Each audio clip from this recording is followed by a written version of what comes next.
Ja, og nu skal vi kigge på vores arvemateriale.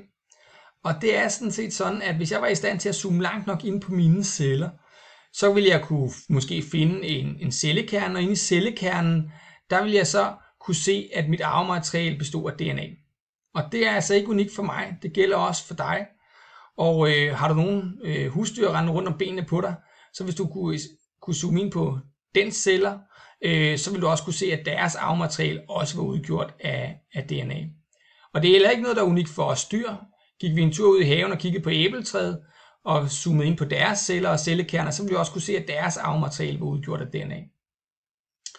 Og i den her figurforklaring vil vi ikke gå så meget dybt med, hvordan DNA er opbygget, men mere hvordan det ligesom er organiseret i de her kromosomer.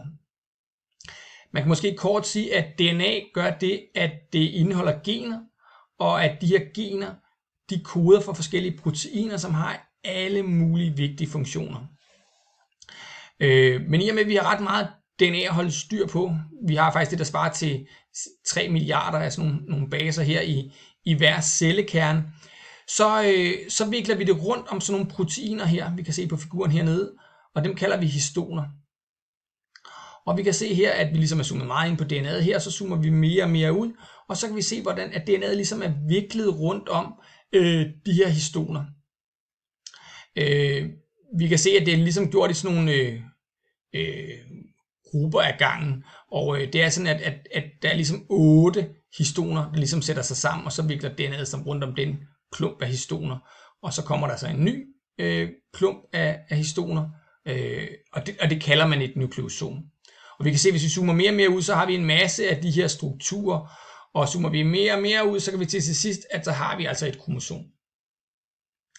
Og hvis vi skal prøve at kigge lidt på, hvordan vores kromosomsammensætning er, så vil jeg lige tage en anden figur her.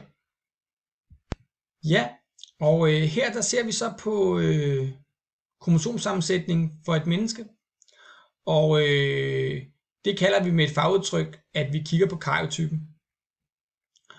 Og måden, hvorpå man har synliggjort de her kromosomer, for det her det er faktisk, kan man sige, ægte billeder af kromosomer, det er, at man i forbindelse med, at en celle har skulle dele sig, så sker der det, at kromosomerne trækker sig lidt sammen, og det gør det faktisk muligt, at vi kan farve dem, så de bliver synlige, så vi kan kigge på dem i mikroskoper. Og så kan man ligesom prøve at sætte kromosomerne op på en måde, så man får et lidt bedre overblik over det. Og det er det, man har gjort her, og det kalder vi altså karyotypen.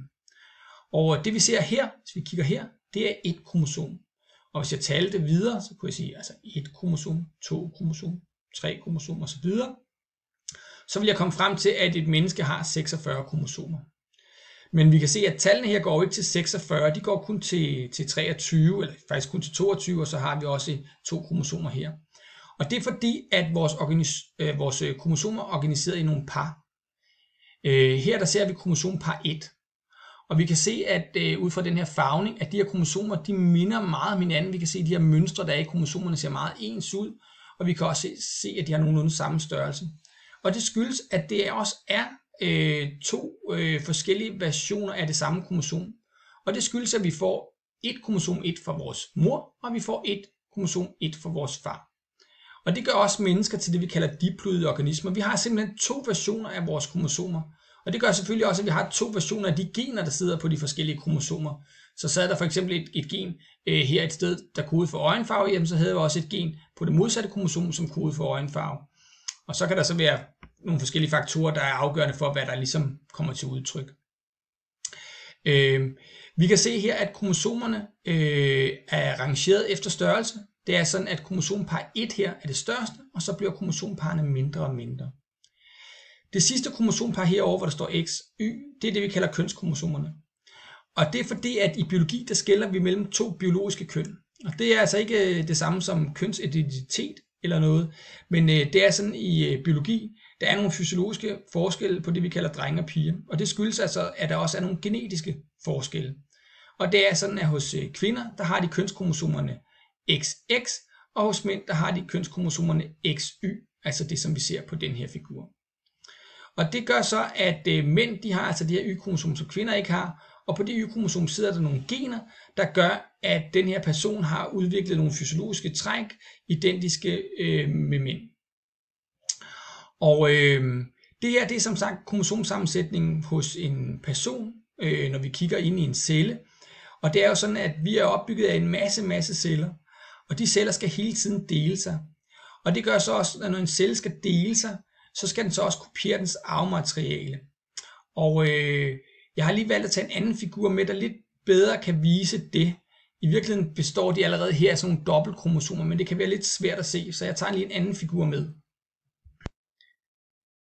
Her ser vi et kromosom, og vi er zoomet så langt ud, at vi ikke er i stand til at se de enkelte histoner eller DNA-strenge, men det er altså et kromosom, vi kigger på her. Og den struktur, vi har i midten af kromosomet, det kalder vi en centromer. Og når en celle skal dele sig, så er det jo vigtigt, at den nye celle også får, kan man sige, det fulde arvemateriale. Så forud for en celle kan dele sig, så bliver den også nødt til at kopiere dens arvemateriale. Og det gælder altså, at de her kromosomer så ligesom skal fordobles i antal. Og måden, hvorpå det sker, det er ved, at der sker det, vi kalder en DNA-replikation.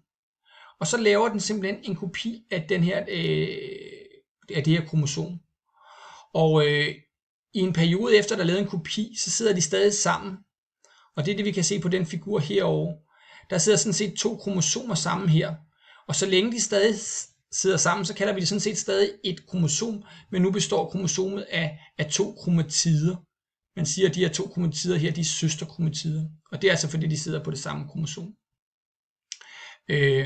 Og de indeholder så, som vi skal se hernede, hver især en lang DNA-streng.